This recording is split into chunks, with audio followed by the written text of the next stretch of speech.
Good day, sports fans, and welcome to Cricket South Africa's Level 3 umpiring course, brought to you by Western Province Cricket Umpires Association, commonly referred to as WPCUA.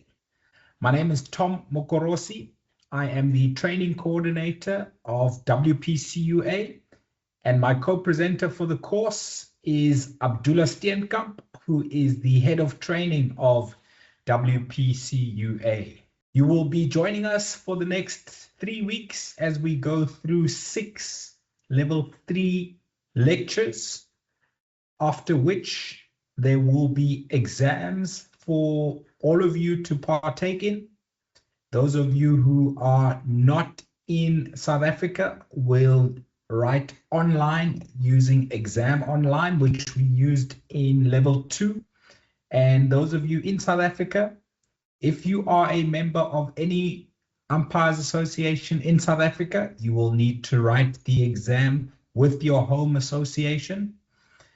So that means that if you are a member of any Umpires Association other than Western Province Cricket Umpires Association, you will not be allowed to write with us.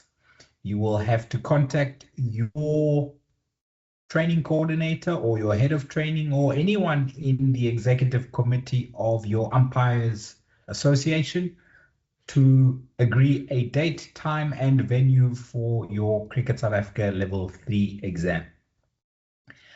And our members, Western Province Cricket Umpires Association members, will write at Newlands Cricket Ground. But we'll get into the details of the exams as well as the course on the next slide.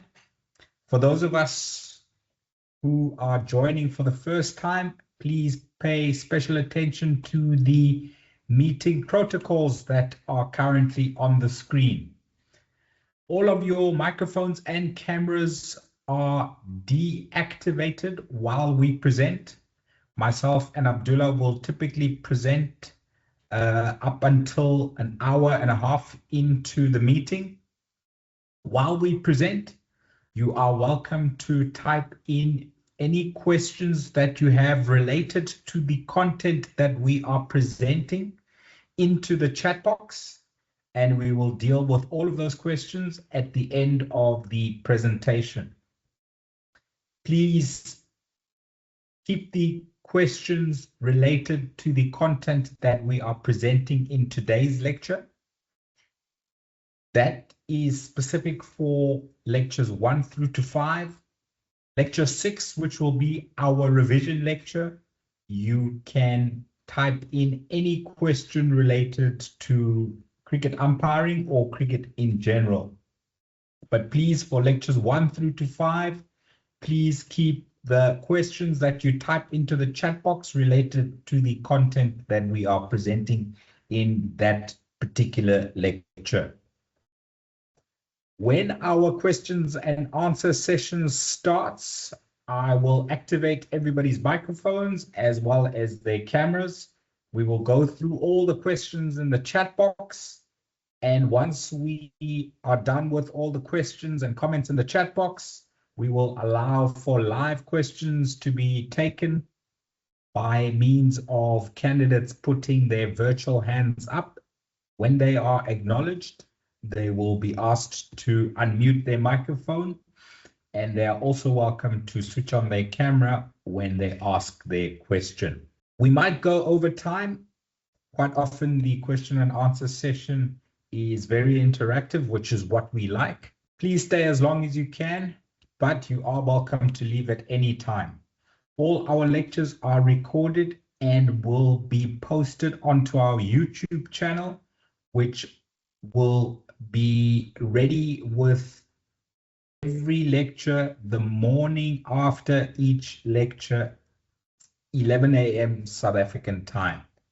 So if by the time you leave a lecture, we still haven't answered your question, you can be sure that we will answer it. It will be recorded and you can watch the answer of your question on YouTube the following day. So what does this course look like in terms of the timetable? Our lectures will take between 2 and 3 hours, depending on how long each question and answer session lasts. And what we've decided to do with our level 3 course is we are going to present revision questions or revision examples for you at the end of each presentation, every lecture.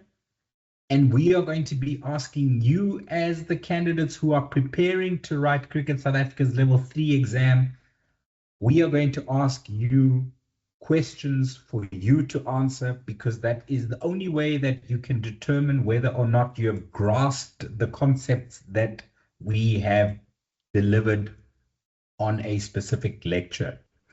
So Abdullah will be starting today with some calculations, not very difficult, but you need to understand the concept for you to be able to answer the questions correctly.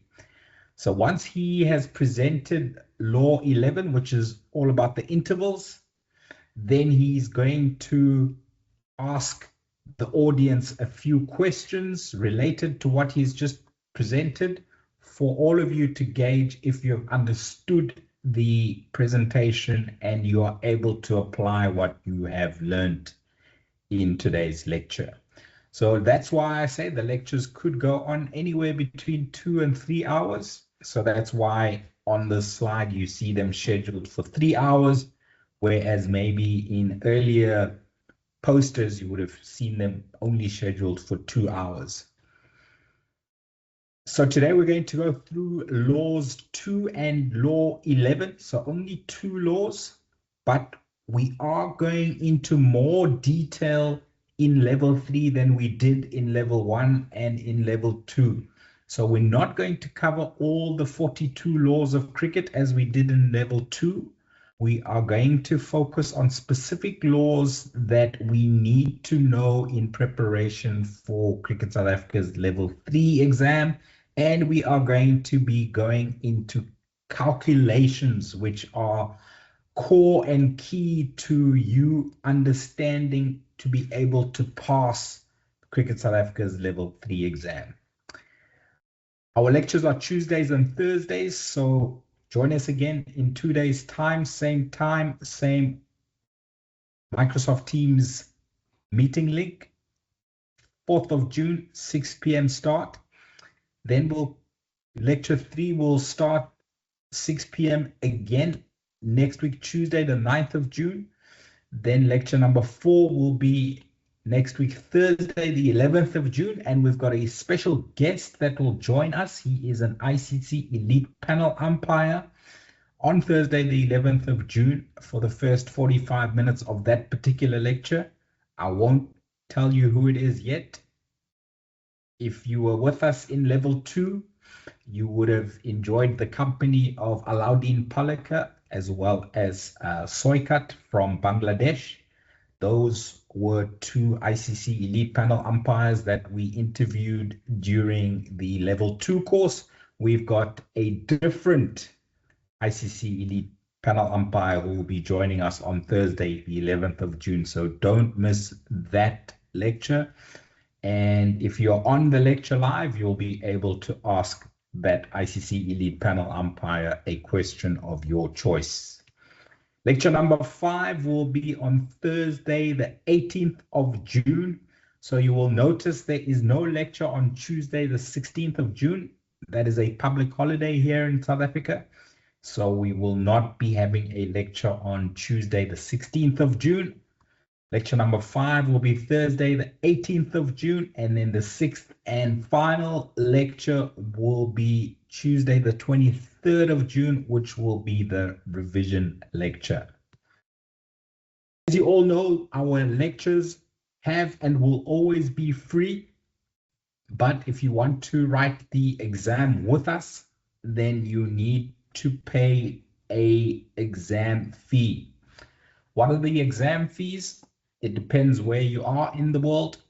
If you are in South Africa, 400 rands that must be EFT'd into WPCUA's bank account.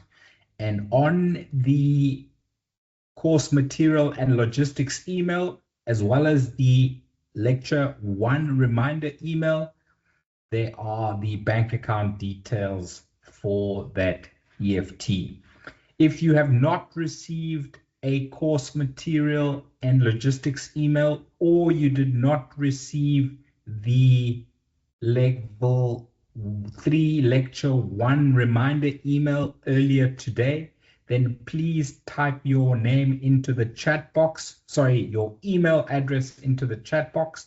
I will add you onto the mailing list so that you get all the email reminders as well as all the course material, as well as all the exam logistics in your inbox.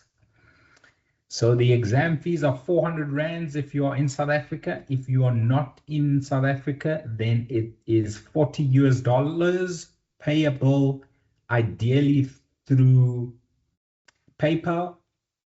On that email that has the South African bank account details are also the PayPal bank details. If you do not have PayPal or do not know anybody that has PayPal that can pay for you, then please reply to the email and we will make an alternative arrangement for you to be able to pay your exam fee. Very importantly, when you make payment of your exam fee, do not ask your bank to send that proof of payment directly to training@wpcua.co.za. Send the proof of payment to yourself, and then from the email account that you want Exam Online to send you the exam registration details, use that email to send me the proof of payment to training@wpcua.co.za. Okay, because quite often what happens is people make payments and they instruct their bank to send the proof of payment to training@wpcua.co.za.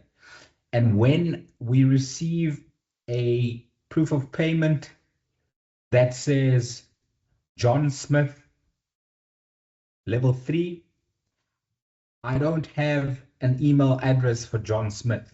So I don't know where his or her exam link email needs to be sent to. So that is why when you make payment, please send the proof of payment to yourself, and then from your email address, send the proof of payment to training@wpcua.co.za. The exam fees are payable on or before Tuesday, the 30th of June at 6 p.m. South African time.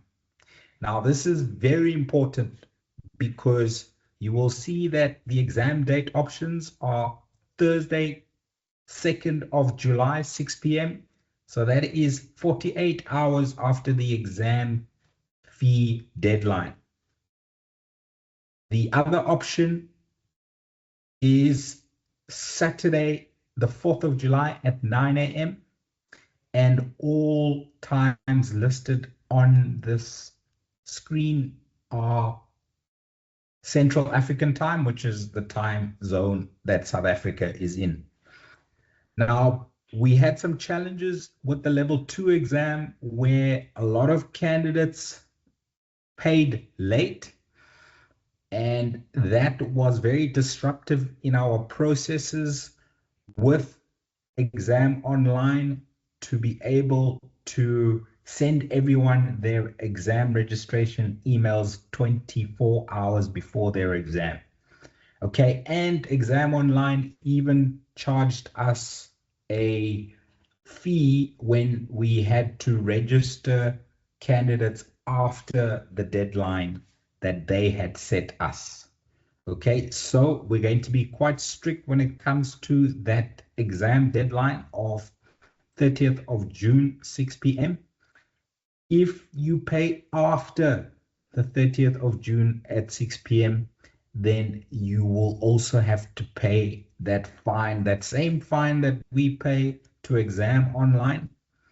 It's an extra processing fee that they call it. We will charge that onto you, and that will be the equivalent of 200 South African rands or 20 US dollars. Okay, so please, let's all make sure that we pay on time. And also, when you send through your proof of payment, then you need to tell us which day you will be writing your exam. Are you going to be writing Thursday, the 2nd of July at 6 p.m. or Saturday, the 4th of July at 9 p.m.?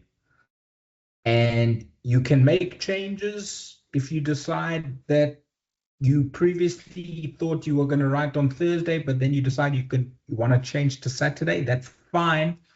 If you make your change before 6 p.m. on Tuesday, the 30th of June.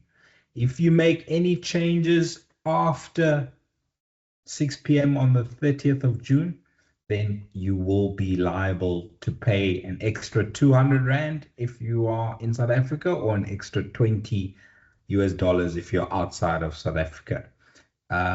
It sounds like a lot of money, and it is, but it's because A, Exam Online charges us for any changes or late registrations, and B, it is disruptive to our processes to have people paying late or changing their exam date after the exam fee deadline, because we need to submit to Exam Online at 8 p.m. on Tuesday, the 30th of June. Any changes after that incur a penalty. You've all used, or most of you will have used, Exam Online. Very user-friendly system. You can use your laptop, you can use a phone, you can use a tablet to write the exam.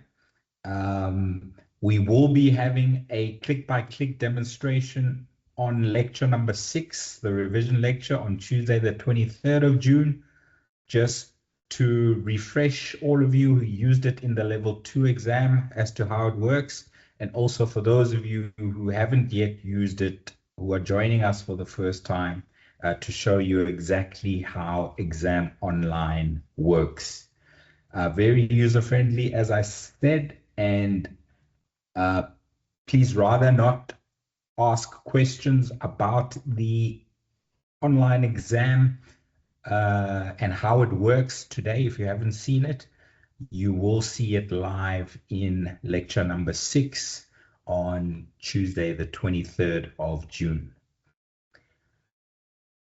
So when will your exam results be communicated? They will be communicated by Thursday, the 16th of July. That's 2 weeks from the first exam date option. And those of you who pass, we commit to sending you your certificates by email, latest Thursday, the 23rd of July, 2026. Those of you who have not yet sent me your level 2 umpiring certificates, please send them to training@wpcua.co.za. Note that if you passed level 2 with us in May, a month ago, you don't have to send your certificate, because I have all those certificates in my inbox. I was copied in by Exam Online when they sent you your certificates, so no need for the latest level 2 passers to send their certificates. No need as well for Western Province Cricket Umpires Association umpires to send their level 2 certificates. I know everyone in the association who has level 2, and you have automatically been registered for the course. You just need to let me know if you are a WPCUA member, when you will be writing. Will you be writing on Thursday, the 2nd of July, or Saturday, the 4th of July? We will be writing at Newlands Cricket Ground. The exact venue in Newlands Cricket Ground will be communicated the week leading up to those exams. Okay, so those are the logistics. That's what the next 4 weeks holds in store for us. I hope you're all excited and raring to go. Level 3, I must tell you, is a lot more difficult than level 2. Let me chat a little bit about the exam before we go into tonight's content. The exam is 120 marks. The pass mark is 80%, which is 96 out of 120. You have 3 hours, which feels like a lot of time, but it flies by because the calculations can take you a while if you're not very sharp and well oiled in terms of doing calculations. So we are going to get you sharp and well oiled on calculations in these 5 and 6 lectures. They are 27 questions in total. Some of them have sub questions. You get some questions which are 1 mark, some questions which are 2 marks, 3, 4, 5, all the way up to 6 marks is the questions with the most amount of marks allocated. And in our revision lecture, we will be giving you some exam answering tips. So make sure you go through those tips before your exam. Calculators will be allowed into the physical exam room at Newlands, as well as when you are doing the exam online, you will be allowed only a calculator with you to use while you type in your answers, either onto your phone, your tablet, or your computer. Okay, that's all the logistics I can think of. If there are any questions on logistics, please type them into the chat box and we will discuss at the end of today's lecture. So I'm going to take you through law number 2 for this evening. And you will notice that we are only going through a single subsection of law 2. And this is the positioning of umpires. What does the law tell us about the positioning of umpires? Law tells us that the umpire shall stand where he or she can best see any act upon which his or her decision may be required. Subject to this overriding consideration, the bowler's end umpire shall stand in a position so as not to interfere with either the bowler's run-up or the striker's view. Interestingly enough, the law doesn't explicitly state that we as bowlers and umpires need to stand straight behind the middle stump of the bowler's end. For us to make the best possible decisions, especially with leg before wicket decisions, we need to line ourselves up behind middle stump. And so that is the best position that a bowler's end umpire can be. Then the next question is, how far back behind the bowler's end stumps do we stand? Do we stand 1 meter behind? Do we stand 1.5? Do we stand 2 meters behind? Do we stand 3 meters behind? Do we stand 5 or 10 meters behind the bowler's end stumps? So it's different for everyone. Depends on how you feel most comfortable. And a lot of us have 2 positions, one for spinners and one a little bit further back for the fast bowlers. And when I'm done presenting, I will send you a link on the chat box of an outdoor presentation that I did in terms of where to set up behind the bowler's end stumps. Okay. What about the strikers end umpire? The strikers end umpire may elect to stand on the offside instead of on the onside of the pitch. So they can stand at point instead of standing at square leg, provided that he or she informs the captain of the fielding side, the striker, and the other umpire. So those are the 3 people on the field of play that you need to inform if you're moving from the square leg position to the point position as a striker's end umpire. It's the captain of the fielding side, it's the striker, and it's the other umpire. Okay, we learned that in level 1. Just a reminder for level 3. So now, and this is not in the law, so this is a bit of field craft that we need to know because there is a question somehow related to this in the Cricket South Africa level 3 exam. So what happens if the bowler bowls from behind the bowler's end umpire? In the picture to the right of screen, you see Tino Best, former West Indies fast bowler, in his bowling action, and he's about a meter behind the umpire, Greg Braithwaite. This was a Caribbean Premier League game, I think in 2018 or 2019, quite a few years ago now. I'm going to play it for you, and you will notice that the umpire does not do anything. Is this correct, or should he have done something? Let's have a look, and then I'll talk you through it.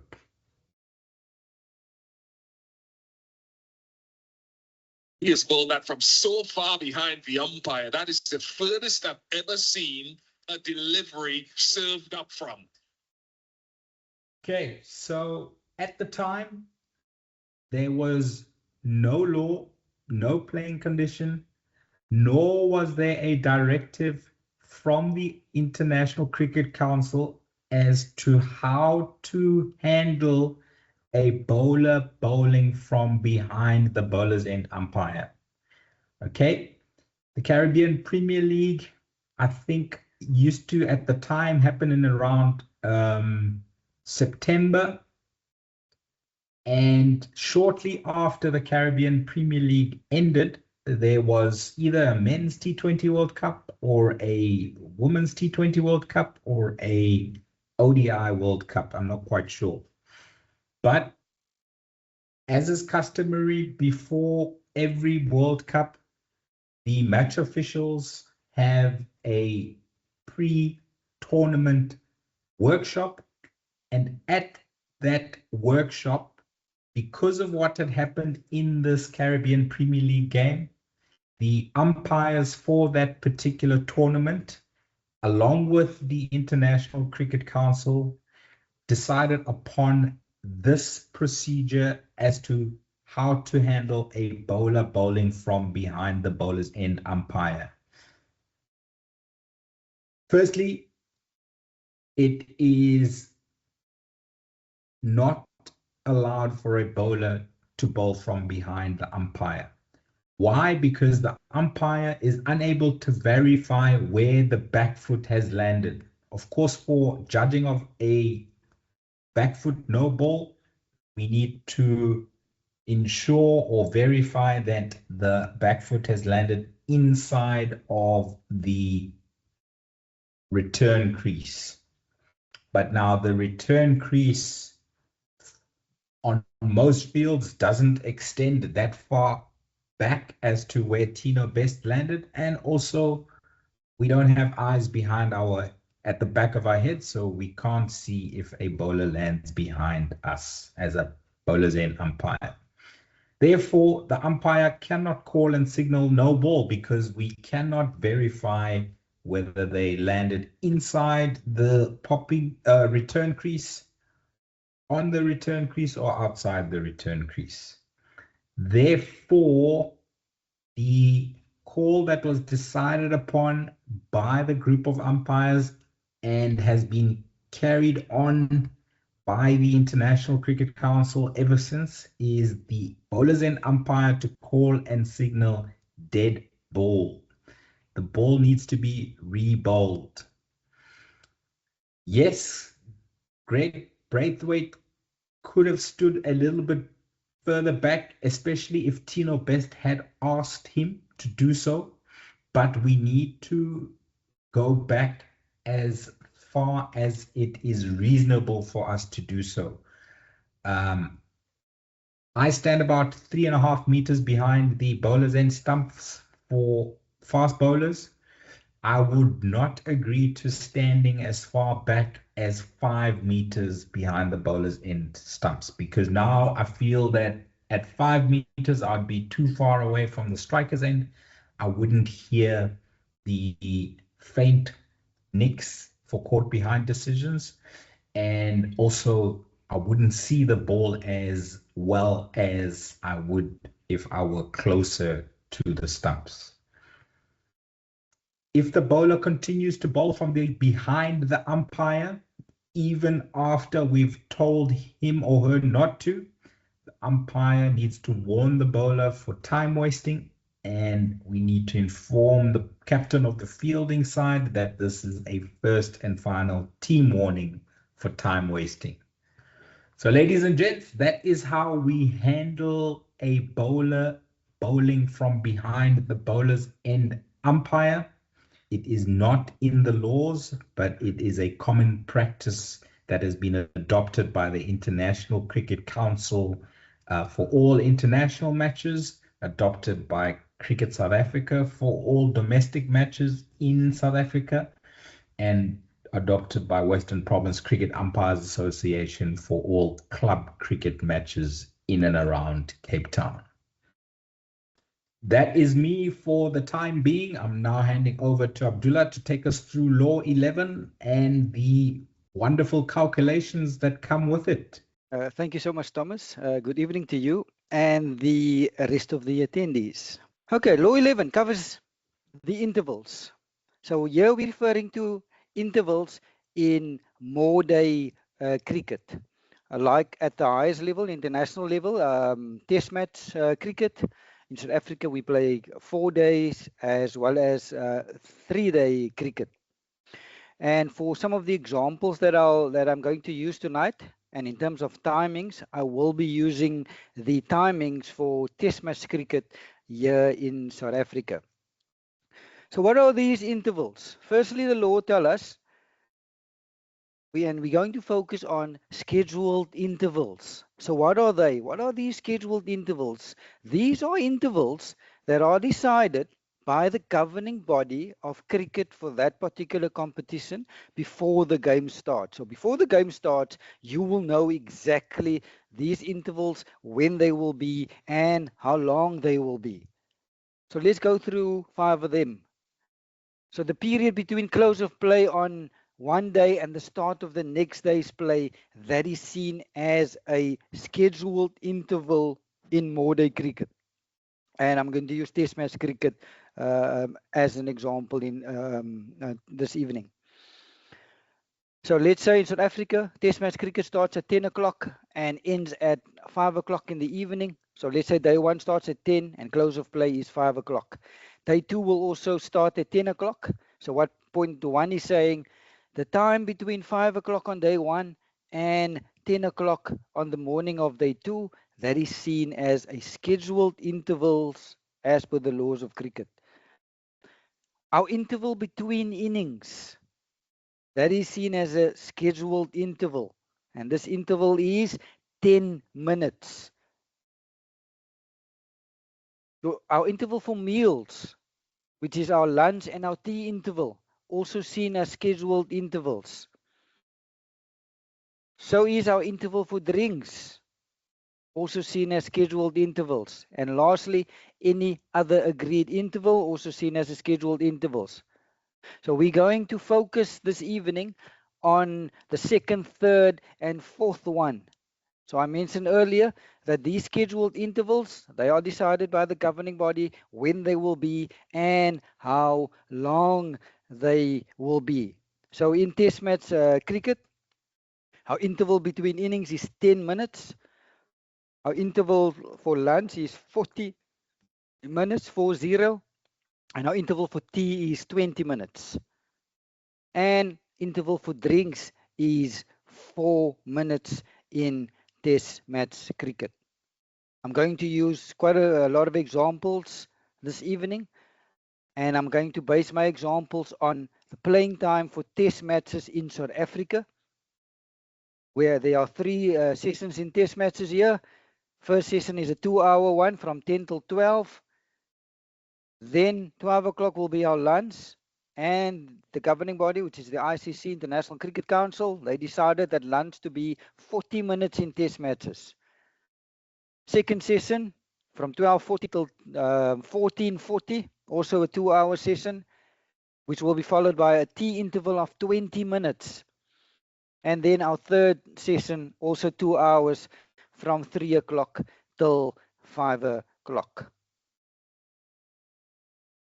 So when it comes to the duration of the intervals, how long the intervals should be, I mentioned that the governing body for cricket, and in the examples that I'm going to use is for test matches, so the International Cricket Council, they decided intervals for, let's say, lunch and tea to be 40 and 20 minutes respectively.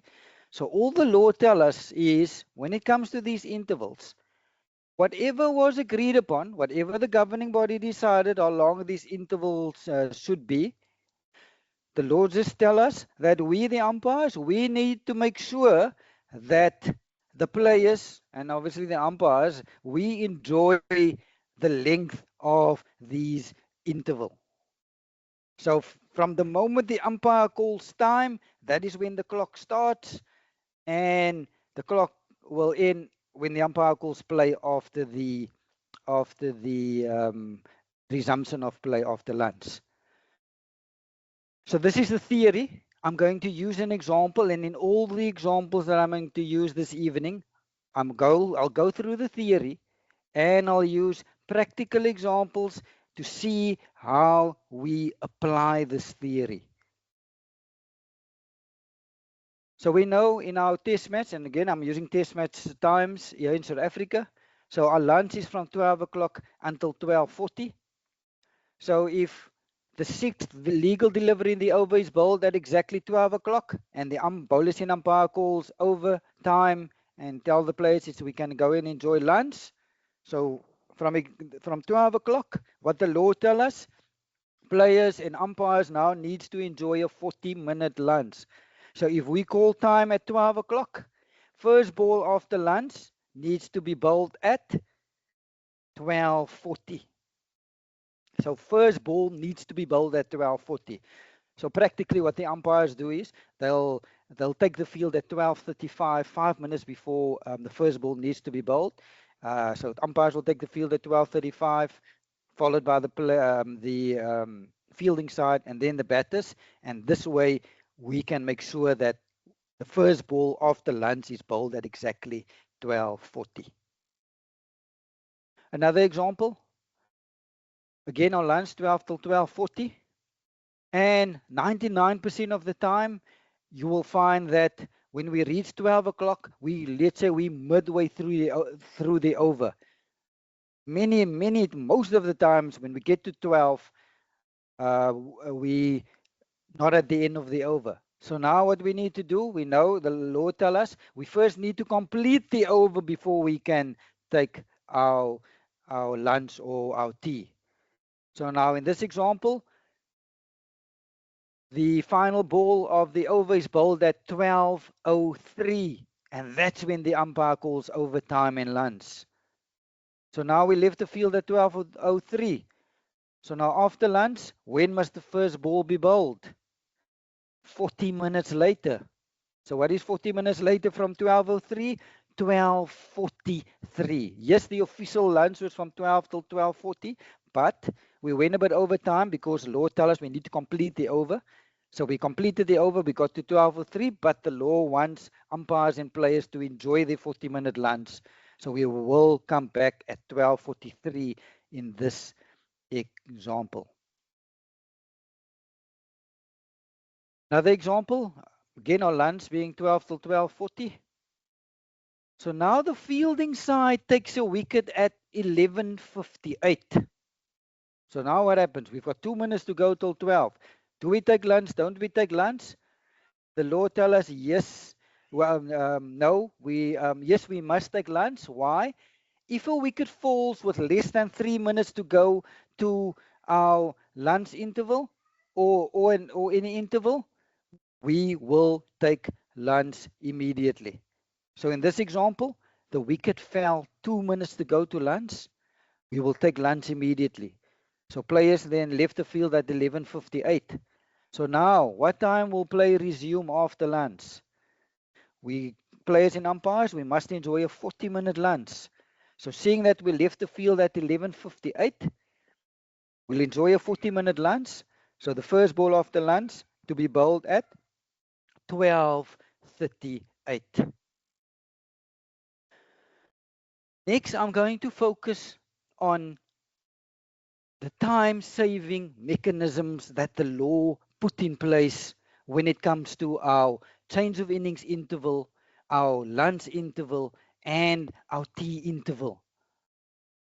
So the lawmakers decided we need to try to maximize time in the day.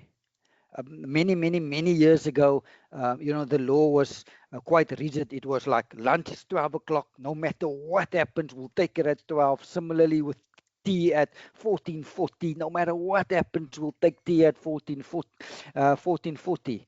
But as time went by, the lawmakers realized they need to build flexibility into the intervals so that we can maximize play in the day. So we're going to focus on 3 scheduled intervals.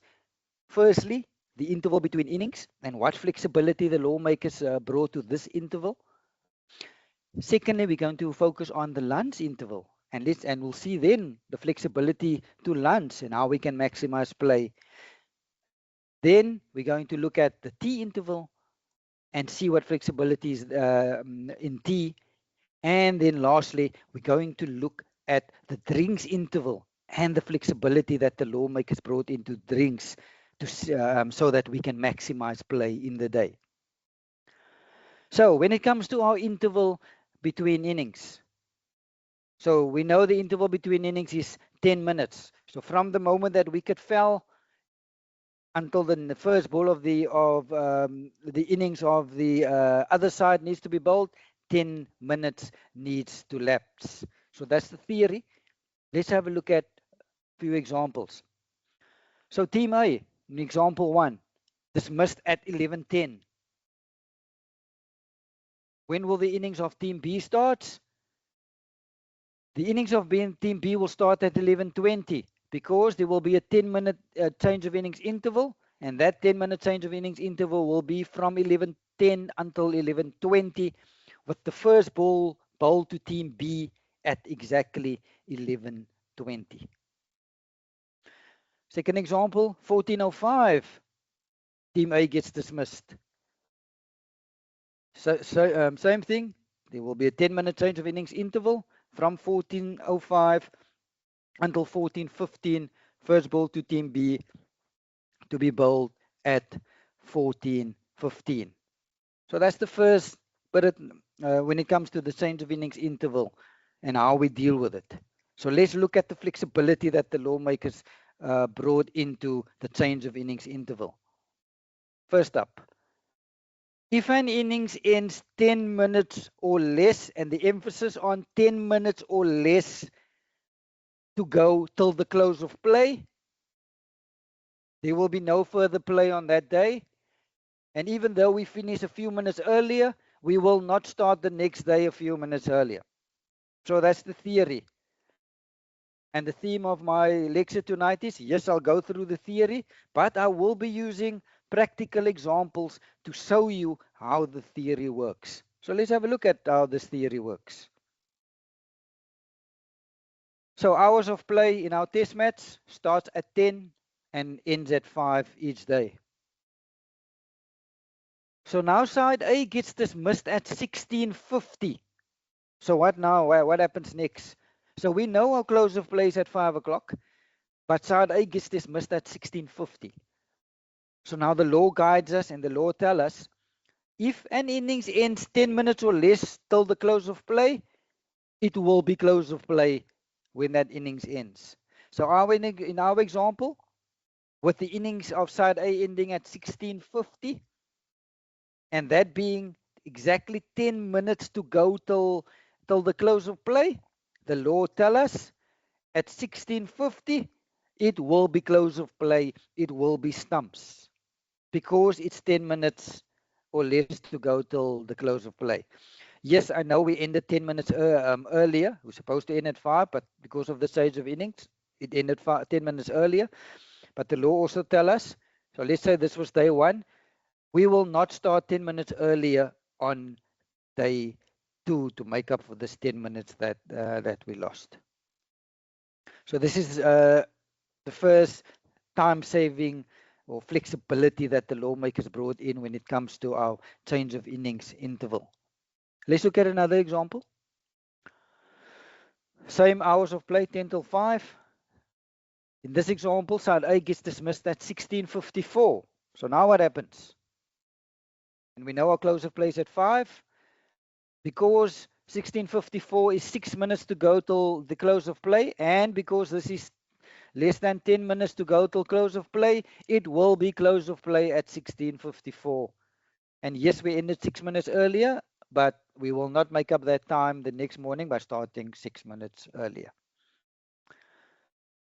Last example, same hours of play, but in this example, side A gets dismissed at 16:48. So now what happens? With our close of play being 5 o'clock, side being dismissed at 16:48, and that is now 12 minutes, 2 minutes to go till the close of play. So because it's 12 minutes to go till close of play, we cannot call the end of the day's play. It must be 10 minutes or less, like in the 2 examples that I used previously. And since this is 12 minutes to go till close of play, there will now be a change of innings. So from 16:48 till 16:58 will be the 10-minute change of innings. Side B needs to come face that first ball at 16:58.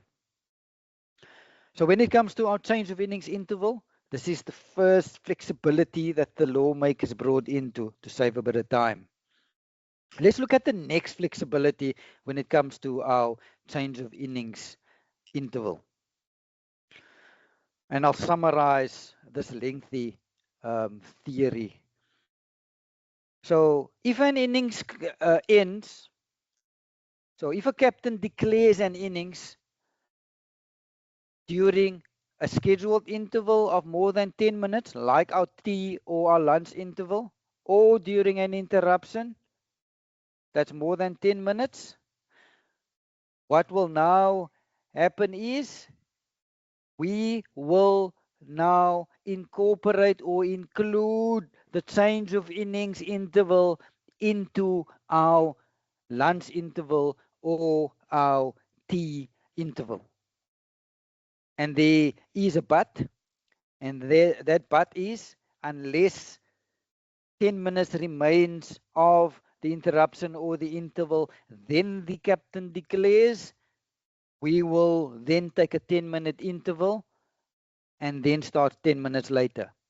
Again, as I said to you, we go through the theory. I do have a few examples to show you how this theory works. But just for now, to summarize, the captain declares during, and I'll use, let's say, our lunch interval, we will incorporate the change of innings interval in our lunch interval. But there is a but, and I have an example to show you how the but works. So let's look at a few examples. So lunch is 12 till 12:40. So final ball of the over is bowled at 12:02, and the bowler's in umpire calls over time and lunch. So we took lunch at 12:02, and in our previous slides, if you can remember, if we took lunch at 12:02, the first ball after lunch needs to be bowled at 12:42. Okay, so keep that in mind. So Team A is currently on 426 for 5.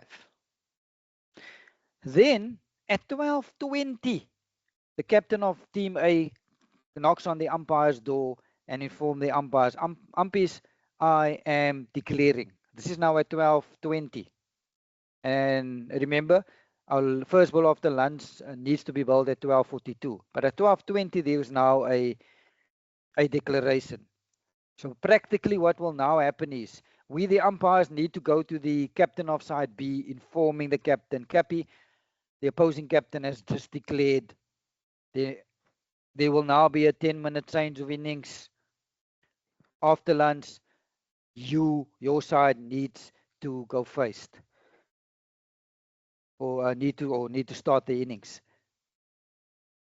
So, but practically also what will happen is, so seeing that team B will now go bat, we will ask the captain of team B, do you want rolling? If yes, which roller and how long you want this rolling to be? Just a bit of practical things that I'm throwing in here. So now, seeing that the captain of team A declared at 12:20, there will now be a change of innings from 12:20 until 12:30. So this change of innings, we will now include it in our lunch interval.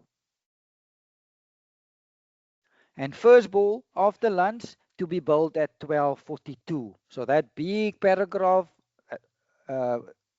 I've used now an example to show you how to practically apply it.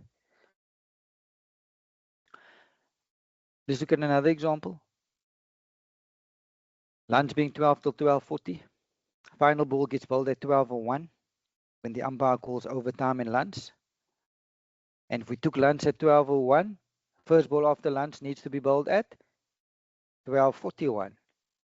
Okay, let's see what happens here. So team A here is on 3:55 for 7. At 12:33, the captain of team A informs the umpire that umpires, I am declaring. So 12:33, and we know our lunch is from 12:01 till 12:41. So first ball technically should be bowled at 12:01, but with the declaration happening at 12:33, so how many minutes is left in our lunch interval? There are only 8 minutes left in our lunch interval. So now we need to be fair on the other side as well. We cannot now go to the captain of team B and say, Cappy, the team captain of team A declared we're restarting at 12:41. You need to hurry up. No, we now need to have, and because there are less than 10 minutes remaining in our lunch interval, we need to be fair to the captain of team B. Openers needs to pair up. Also, rolling needs to happen. So we will now have a 10-minute change of innings interval. And that 10-minute change of innings interval will be from 12:33 until 12:43. First ball after lunch to be bowled to the openers of team B at 12:43. So this is that but I was referring to. If there's more than, in my first example, there was more than 10 minutes left in our lunch interval, so we could incorporate it into our lunch interval. But the law tells us we need to be fair on the other side. So if there are less than 10 minutes to go in our lunch interval, when there is a declaration, same principle will apply to tea. So if there's less than 10 minutes to go in our lunch, like in this example, there were 8 minutes to go when the declaration came. We need to be fair to the opposing side. So we will, in this example, have a 10-minute change of innings from 12:33 till 12:43. So that's the first, when it comes to change of innings interval and the flexibility to it that the lawmakers brought into it. Before I get to the lunch, the tea, and the drinks intervals and what flexibility the lawmakers brought there, I want us to focus on law 11.4, and this 11.4 gives the umpires and both captains the power to play around with the timings of their lunch or their tea intervals. But there's conditions that needs to be met before you can start changing lunch and tea interval.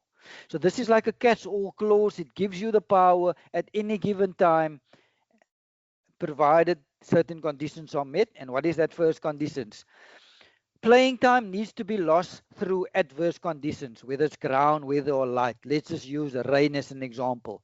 It must be we lost time due to weather, like in this example, but it can be ground weather or light or exceptional circumstances. And if that is the case, like in my example, let's say it rained, the law gives the captains and the umpires power to play around with their lunch and their tea interval. But the other conditions that needs to be met is for you to start changing timings of lunch and tea intervals, you need both umpires and both captains to agree. If there's no agreement, if one captain say, yeah, umpire, we can have an early lunch, no issue. And the other captain say, no, I don't want an early lunch. Unfortunately not. Lunch needs to then be at whatever agreed time. So 11.4 gives the umpires and the captains the power to change timings of lunch and tea at any time, provided that certain conditions are met. You lost time due to rain, and both umpires and captains agree. Next, I'm going to focus on the flexibility that the lawmakers brought into when it comes to our lunch interval. So this flexibility is a law. No need for captains or umpires to agree. If this happens, you will do the following. There's three examples or three type of flexibilities that the lawmakers brought into when it came to our our lunch interval.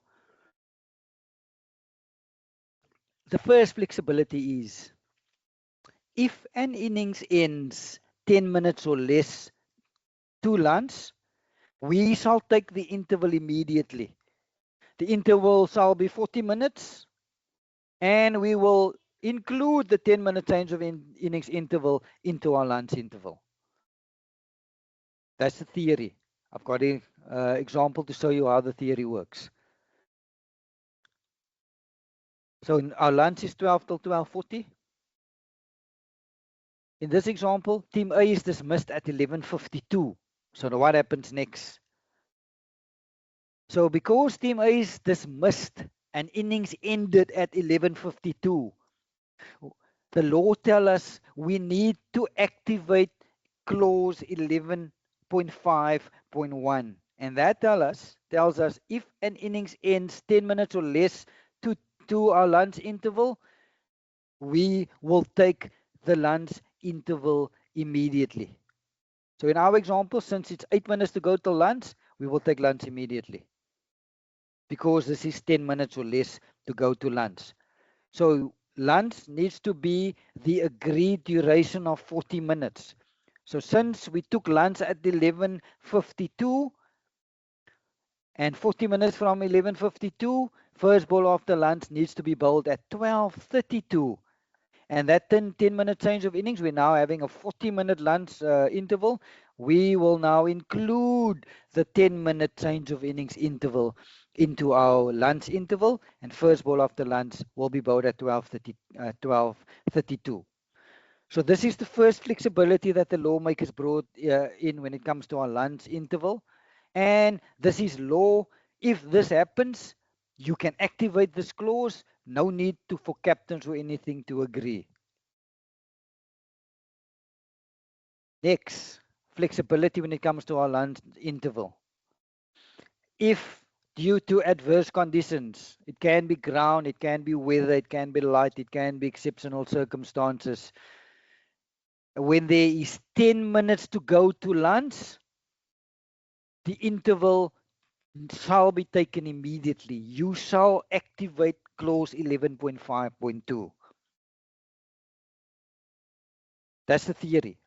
Let's look at an example to show you how this theory works. So in my example, and we know lunch is from 12 till 12:40, at 11:54 it started to rain and players left the field. So what happens next? Law tell us that since in my example it's less than 10 minutes to go to lunch, we must activate 11.5.2, which tells us because the stoppage occurred 10 minutes or less to lunch, we shall take the interval immediately. Lunch shall then be the agreed duration. We left at 11:54. First ball after lunch to be bowled at 12:34 if conditions permit. Obviously, if it's still raining, we obviously can't restart. But if it stopped during lunch and we can restart at 12:34, that first ball needs to be bowled at 12:34. So just to summarize the first two points, the flexibility. The first one was if an innings ends 10 minutes or less to lunch, we'll take lunch immediately. The second point was 11.5.2. If through adverse conditions, like let's say rain, it rains 10 minutes or less to lunch, we activate this clause and we'll take lunch immediately. Third bit of flexibility that the lawmakers brought into when it comes to our lunch interval. If players needs to leave the field with more than 10 minutes to go to our lunch, then there are conditions that now needs to be met for lunch to be changed. Both umpires and captains needs to agree to change our lunch. If there's no agreement, lunch to be taken at the normal time or at the agreed time. That's the theory. Let's look at an example. Our lunch is 12 till 12:40. At 11:46 it starts to rain. So what happens next? Can we take lunch at 11:46?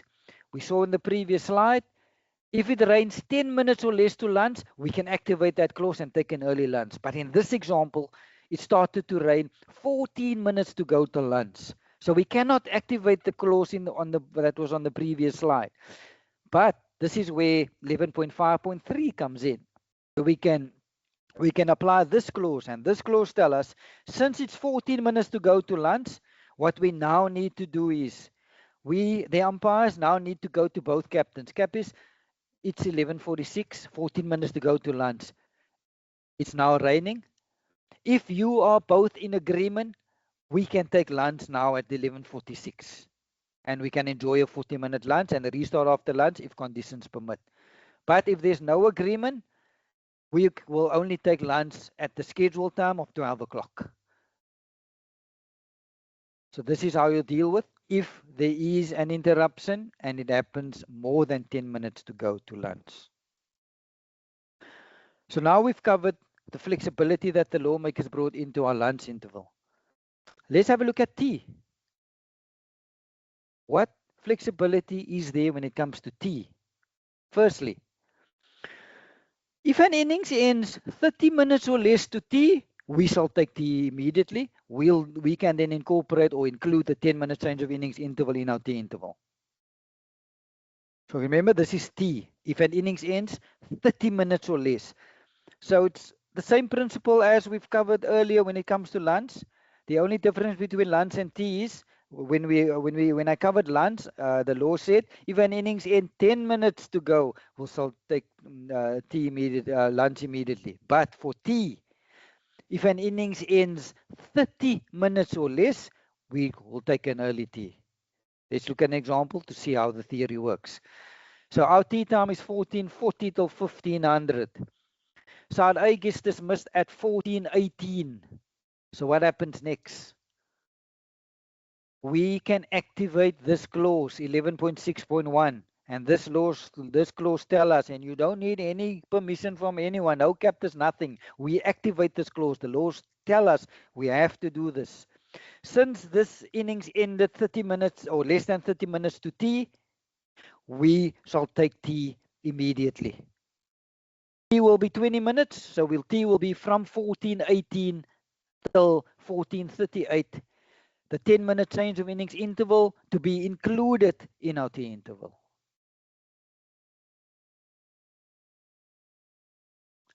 Let's look at more flexibility that the lawmakers brought into our tea interval. If when we get to 30 minutes before we get to tea, and an interval is already in progress, play to resume at the end of the 10-minute interval. Let's have a look at an example to show how the theory works. So our T is 1440 till 1500. Team A is dismissed at 1402. So what happens next? So now we know T is at 1440, with Team A being dismissed at 1402. This is now 38 minutes to go to T. Can we take T at 1402? With 38 minutes to go, no, we cannot activate the clause that was in the previous slide, because that clause said innings needs to end 30 minutes or less.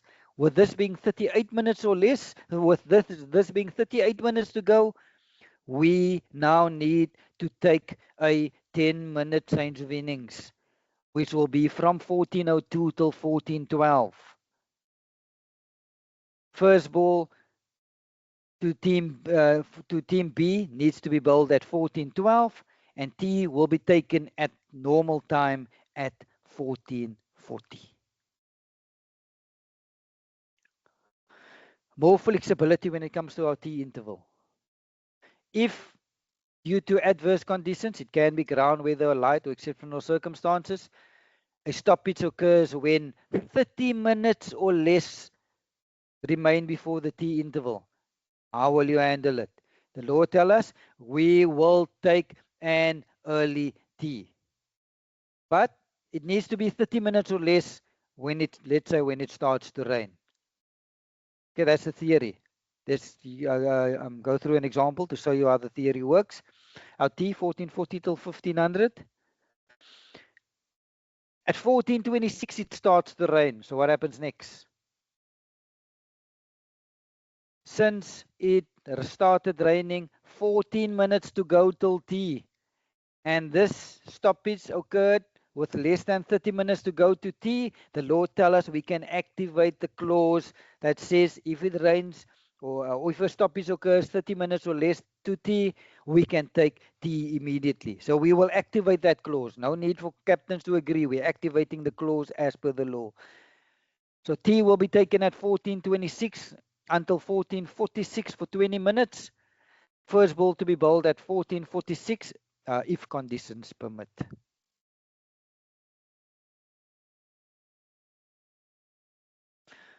So what happens if there's a stoppage already in progress when 30 minutes remains before the agreed time for tea? What do we then do? Here the law tells us, if that is the case, you need to apply 11.4.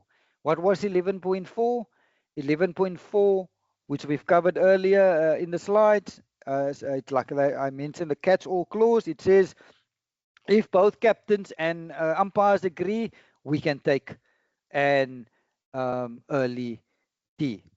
So in this example, tea being 1440 till 1500.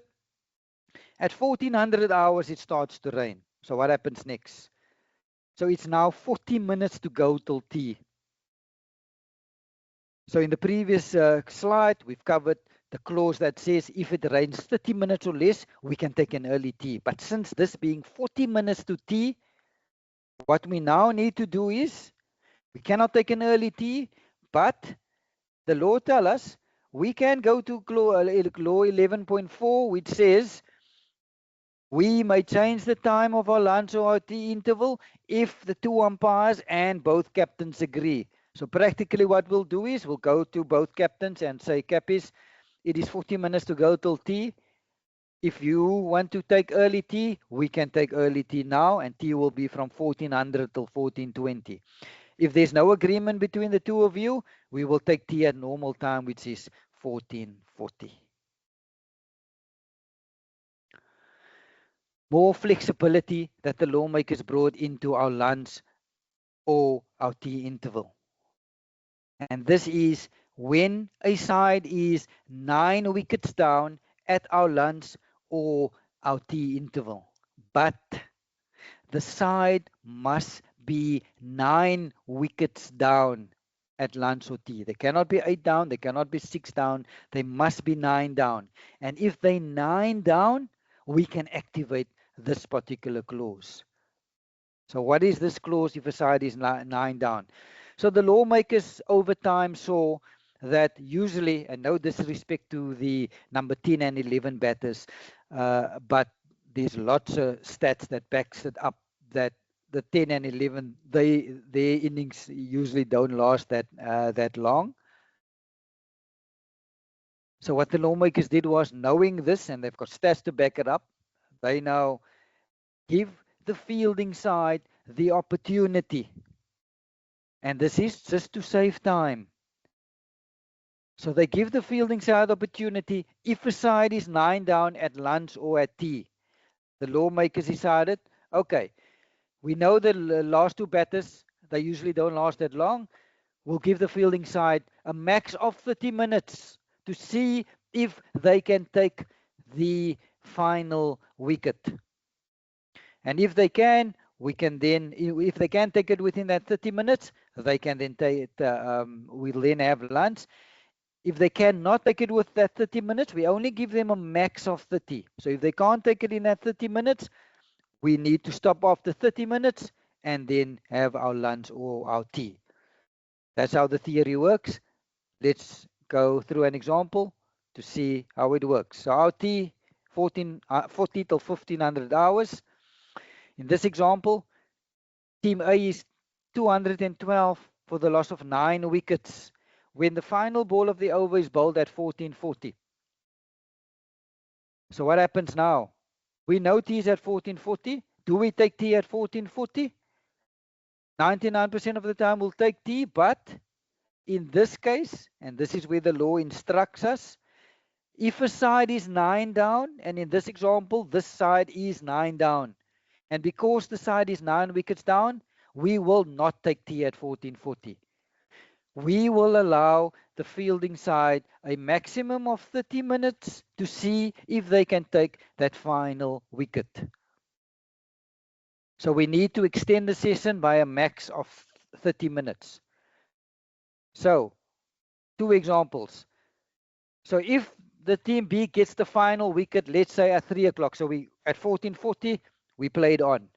Event only at 1500 hours, they took that final wicket. We will then take T at 1500 hours. T will then be from 1500 hours till 1520. We will then incorporate the change of innings interval in our T interval. So that's sub-example 1. Sub-example 2 is if Team B fails to take the final wicket within the 30 minutes that they allowed. They only allowed a max of 30. So we should have taken T at 1440. At 15:10, which is half an hour later, they still haven't taken the wicket. We now got to the end of the over. Now the law tell us, Team A, we've given you 30 minutes. We can't play indefinitely. We gave you a max of 30. You couldn't take the wicket. We now have to take T at 15:10. We will then take T at 15:10. T will then be for 20 minutes from 15:10 till 15:30. And Team A will resume their innings with 9 down after T. The last flexibility that the lawmakers brought into the scheduled intervals is our interval for drinks. And let's look at what flexibility there is for drinks. Firstly, the law tells us when it comes to drinks, shall not be more than 5 minutes. That's all the law tells us. But the ICC, International Cricket Council, for Test match cricket, their timing for drinks is 4 minutes. Also, the law tells us the captains, if they do decide, the law is flexible. Captains agree to say, no, Captain, we want to forgo the drinks interval. Absolutely no issue. The law allows captains to agree to it, but both captains needs to agree. But the flexibility that the lawmakers brought into the drinks is if a wicket falls or a batter retires within 5 minutes to go till drinks, we will take the drinks immediately. That's the theory. Let's look at an example, 2 examples to show you how the theory works. So in Test match cricket, our drinks is at from 11 till 11:04. So in this first example, After 19.1 overs were bowled in the day, a wicket falls at 10:56. So what happens next? This is where we can activate clause 11.8.2 that tells us if a wicket falls within 5 minutes to drinks, we can take an early drinks. In this example, the wicket fell with 4 minutes to go to drinks. So we can take drinks immediately. Drinks will then be from 10:56 till 11 o'clock, which is 4 minutes.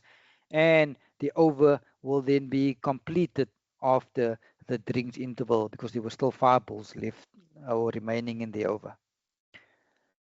Another example, drinks from 11 till 11:04. So here, after 15.4 balls were bowled in the day, a wicket falls at 10:54. Now what happens? Can we take drinks? We know drinks is at 11. Can we take drinks at 10:54, seeing that a wicket fell? No, the law tells us we cannot take drinks. Why? This wicket fell with more than 5 minutes to go to drinks. It is 6 minutes to go to drinks. And because it's 6 minutes to go to drinks, the incoming batter needs to come out and needs to come face the remaining 2 balls of the over and will take drinks at the scheduled time of 11 o'clock. So Tom, phew, that was a mouthful, lots the numbers, but these are for those of you that's going to do more the cricket, that's going to stand in the test matches, or 3-day or 4-day games. These are the things that we need to know. These are the calculations that we do on a daily basis in test match or 4-day or 3-day cricket, where we need to know the flexibility that the lawmakers brought into our intervals. When can we take an early interval? When can we not take an early interval? We need to know this, and we need to know how to apply this. So I know for many of you, it's the first time that you exposed to this. Many of you, don't do more day cricket. So I went through the theory. I've used examples to show you how the theory work. I have more examples, but these examples is going to be interactive. So Tom is going to unmute all your microphones. I'm going to show you the examples. You need to raise your hand, and then Tom will facilitate that process. He will then give you the opportunity to unmute your microphone, and you can then give us the answer to these examples. Example number 1. So lunch is from 12 till 12:40. The sixth ball is bowled at exactly 12:01. Umpires call overtime and lunch at 12:01. My question is, what time will play resume after lunch? Do we have a hand raised, Tom? First hand up is Sandeep. Sandeep, please unmute your microphone. The floor is yours. After lunch, play shall resume at 12:41. Nice and easy start for us, Abdullah. Yeah, Well nice done, and easy Sandeep. start. First ball after lunch, exactly 40 minutes later, which is 12:41. Okay, next one. Lunch at 12 o'clock till 12:40. Fielding side takes a wicket at 11:59. What happens next? Must the next batter come in? So 1 minute to go till lunch. What happens next? Sujan, the floor is yours. Hey Tom, hi, thanks. Hey Abdullah. As for this scenario, since the wicket goes down at 11:59, which is within 3 minutes of the scheduled lunch of 12, but unless it's the 9th wicket, they need to take the lunch immediately. Or else if it's the 9th wicket, the lunch. Yeah, so yes, and what time will the first ball after lunch be bowled? It will be at 12:39. Well done. Textbook answer. Because this wicket fell with less than 3 minutes to go till the interval to be taken immediately, lunch will be 40 minutes. So from 11:59 till 12:39, first ball needs to be bowled at 12:39. Okay, well done. 2 nice and easy ones, Thomas. Team A gets dismissed at 15:22. What time will the innings of Team B start? I just need a time. 12, 15, 22, Team A was dismissed. Abdullah, I think you need to let us know if what time tea is scheduled for us to answer this question correctly. Yeah, so Tom, our tea in all my examples was from 1440 till 1500 hours. Okay, so tea has gone past already. Yes, we passed tea, yeah. Perfect. Luntu's hand is up. Luntu, please unmute your microphone. The floor is yours. Team B will start their innings at 15:32. Yeah, well done. There will be a 10-minute change of innings from 1522 till 1532. First ball to be bowled after to the openers of side B at 1532. Okay, well done. Now we get to the end of the day's play. We know our close of play is 5 o'clock.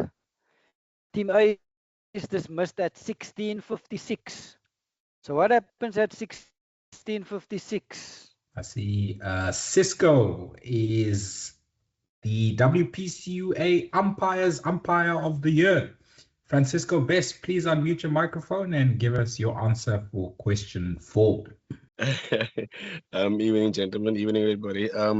Yeah, I think we will call the end of play if the wicket falls 4 minutes before. So well done, Cisco. Yes, the team was dismissed at 16:56, and it will be close of play at this time because the law tells us if an innings ends 10 minutes or less till the close of play, it will be stumps at that time. And yes, I know we ended 4 minutes early, but the law tells us we will not make up that time the next day by by starting a bit earlier. Well done. Again, end of the day's play at 5 o'clock. In this example, Team A is dismissed at 16:49, Thomas. So what happens next?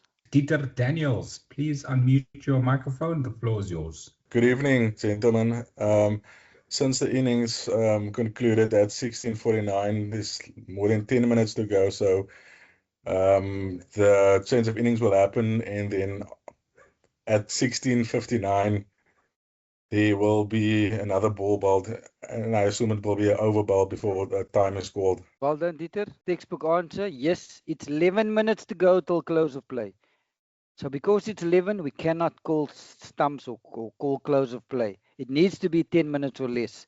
And since this is 11 minutes to go, there will now be a change of innings from 16:49 until 16:59, with the first ball bowled to Team B. Team B's openers at 16:59, and yes, we'll probably get an over in. Lunch is 12 till 12:40. Final ball of the over gets delivered at 12:01 when the umpire calls overtime and lunch. So during lunchtime, Tom, the captain of Team A comes to you and say, "Umpis, I'm declaring," and this happens at 12:30. So what happens next? Simpiwe Vuma, please unmute your microphone and answer example number 6 for us. From 12:30 to 12:40, there'll be a change of innings, and then the umpires will let know the opposing team's captain that they'll that the previous captain has declared his innings, and then they'll play their second innings after 12:40.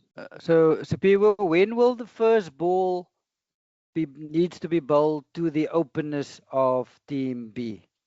What time? Oh, it will be at 12:41. Sorry, 12:41. 12:40. Yes, well done. So yes, we'll go to the captain, tell the captain they declared, and practically we'll ask whether they want rolling, how long, and which rollers. And yes, there will be a change of innings from 12:30 till 12:40. We will include the change of innings into our lunch interval, and first ball after lunch to be bowled to the openers of Team B at 12:41. Well done. Next one. Team A is dismissed at 11:57. What happens next with lunch being from 12 till 12:40? Langa Colin Koketso, please unmute your microphone and give us your answer for example 7. Lunch will be taken immediately because it's less than 10 minutes to 12 o'clock. Yes, Langa.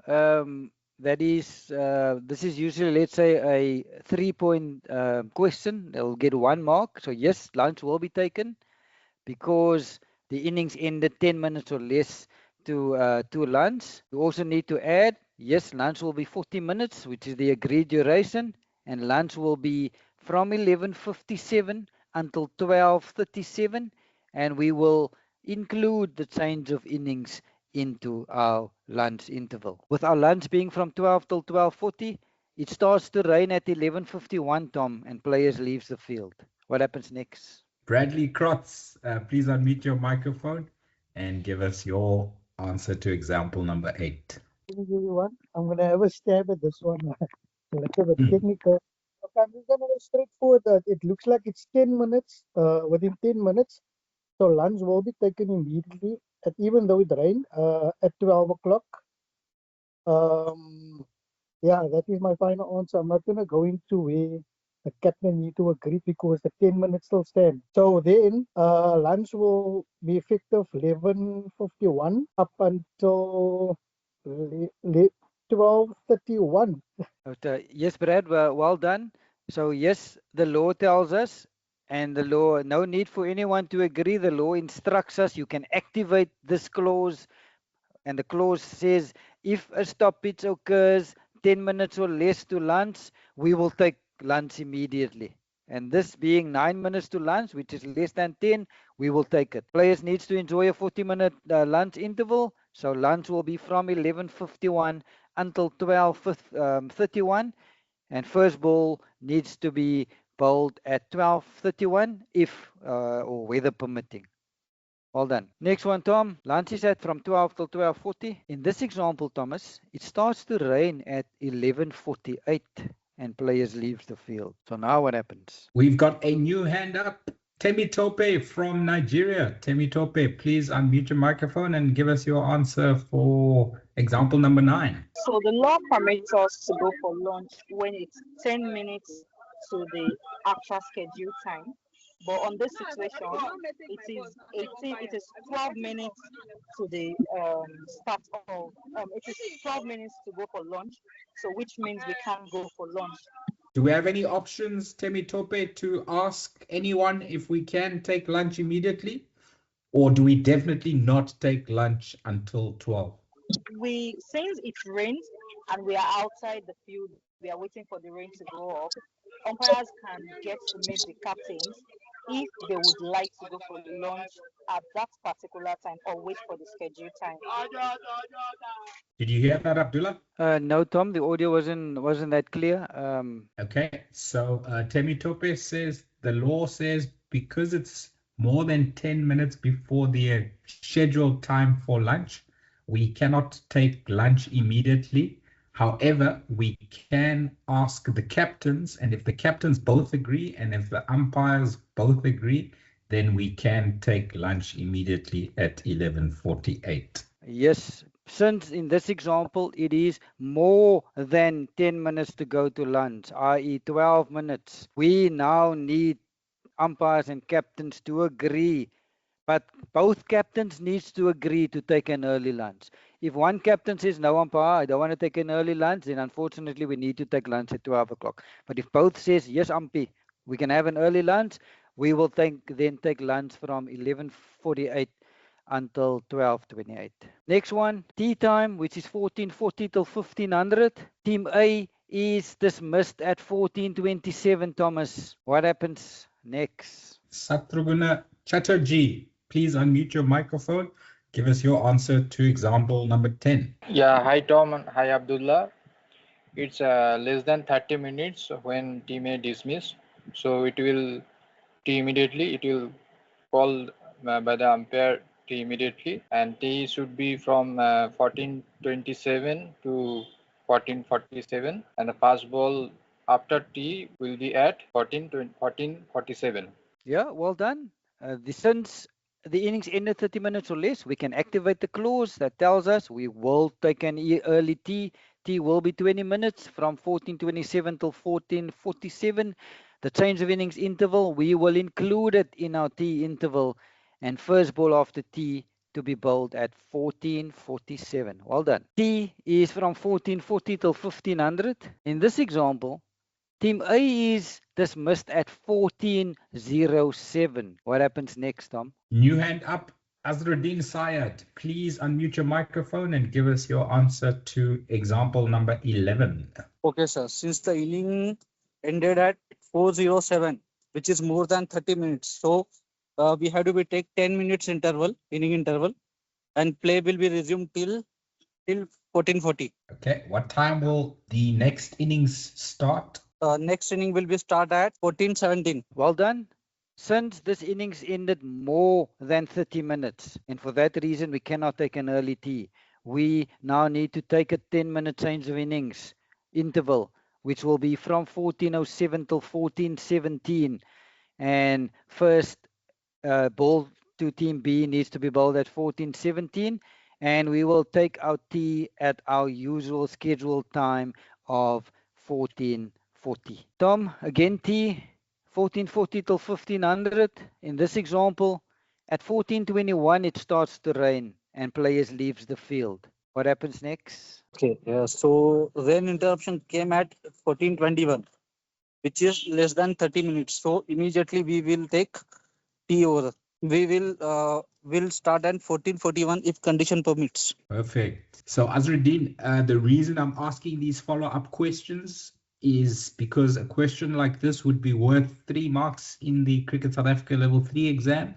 So when you've got a 3-mark question, you can't just give a one-phrase answer. You need to have 3 bullet points to add to your answer so that you get all 3 marks. And so, yes, since the stoppage occurred 30 minutes or less to tea, we will take an early tea. Tea will be 20 minutes from 14:21 till 14:41.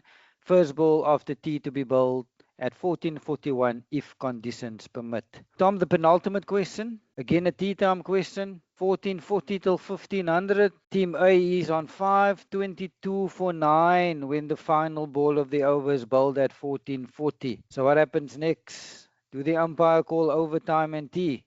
Do we take tea? We've got a new hand, Abdullah. It's Aisha. Tom, this is Akshi. Hi, Akshi from Nairobi. How are you? Yeah, I'm just catching up. Great. Welcome. Take us Thank through you. example 13, please.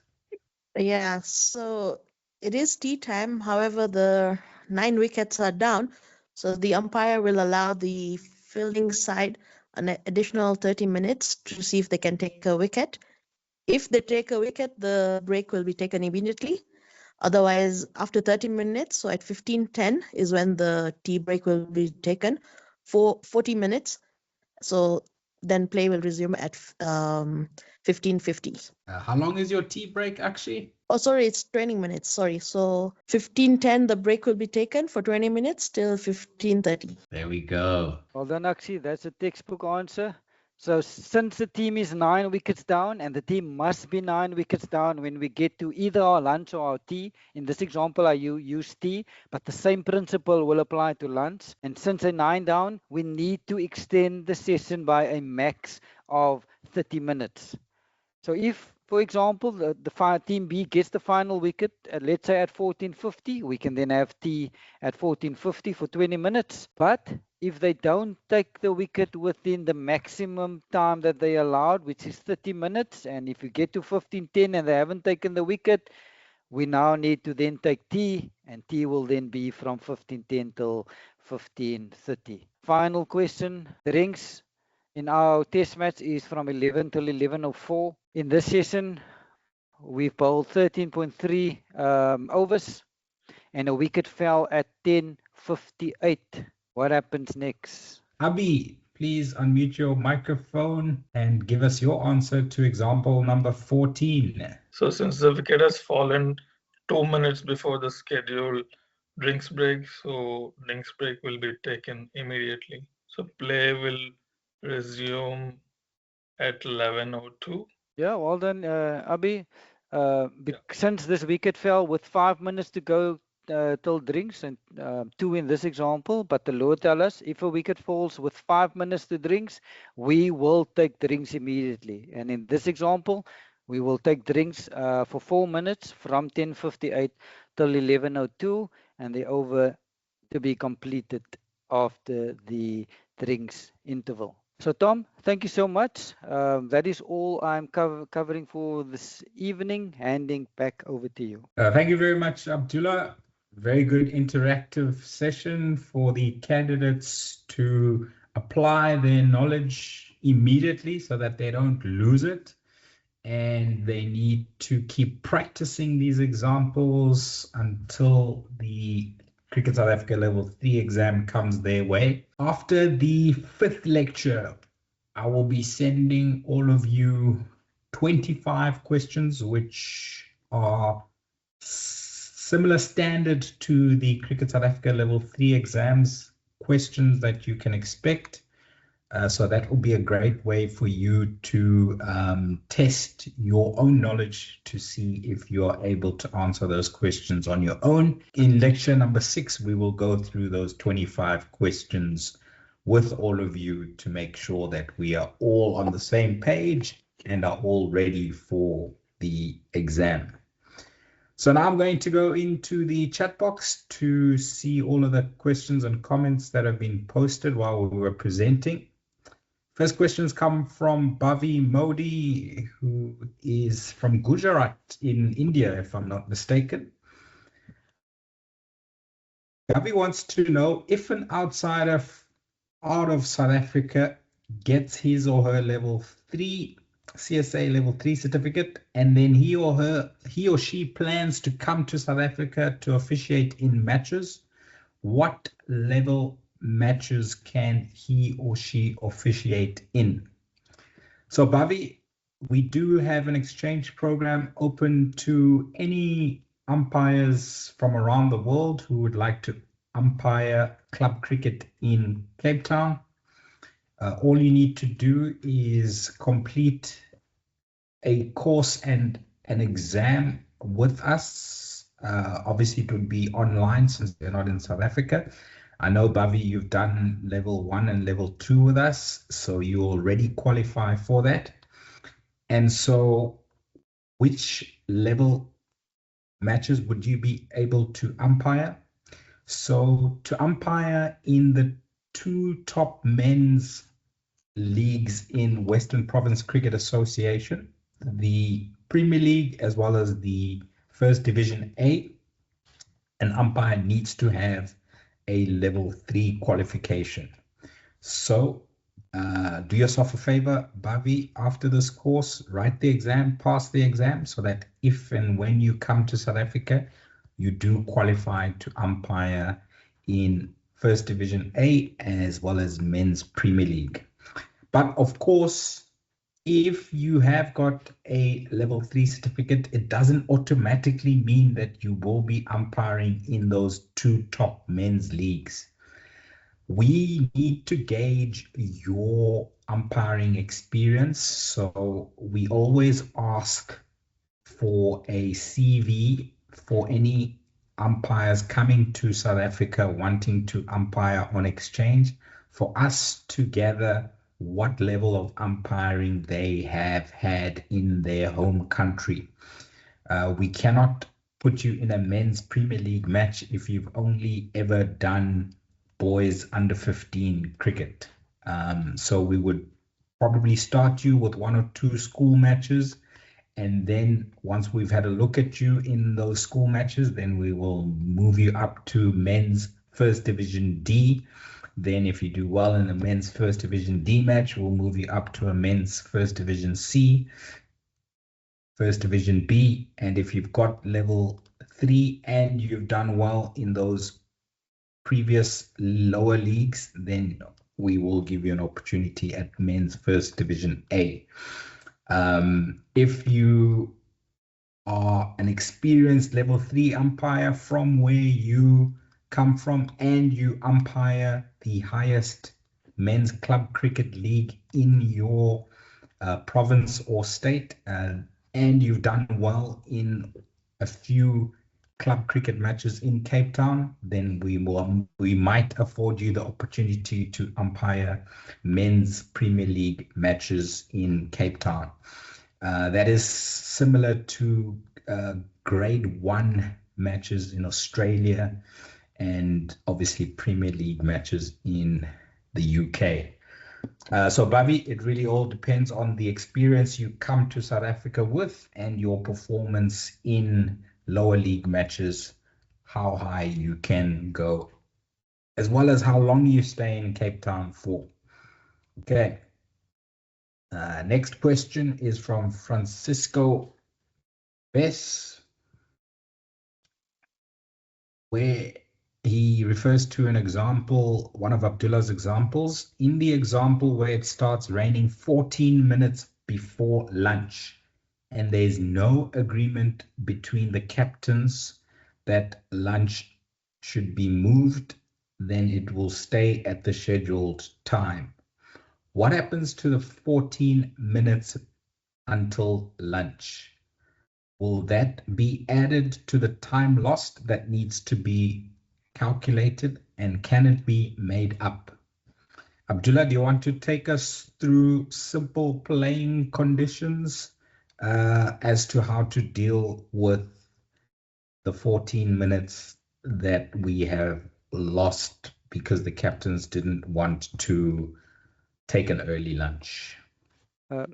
So Cisco, my answer is based on playing conditions for test match cricket. When it comes to how to deal with if we do lose time due to adverse conditions, whether it's ground, weather, or light. Like in your example, I think you used rain as an example. So yes, there is some playing conditions that covers this. So in test match cricket, the ICC's made 60 minutes available that you can use if you do lose time due to ground, weather, or light. So 60 minutes, 60 minutes at your disposal. So what will happen in your example is, yes, we've lost 14 minutes, but because of the 60 minutes that we have at our disposal, we can make it up at the end of the day by extending our cutoff time. Let's say our close of play is supposed to be 1700 hours. We will now move our close of play till 1714, and that's how we make up that 14 minutes, and we will then not lose any overs. Over, Tom. Thanks, Tula. Next question is from Srujan. If Team A loses their 9th wicket at 11:58, then Team B has until 12:30 to take the last wicket before lunch. The original scheduled time for lunch was 12 o'clock, but of course, if there's 9 wickets down at lunchtime, we give the fielding side up to 30 minutes to get the 10th wicket. So Srujan wants to know, if the last wicket falls at 12:05, is the lunch taken immediately at 12:05, or does Team B come into bat at 12:15, and then we still use the new rescheduled lunchtime of 12:30? Abdullah?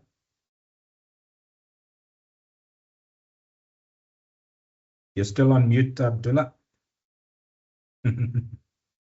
Sorry, rookie error.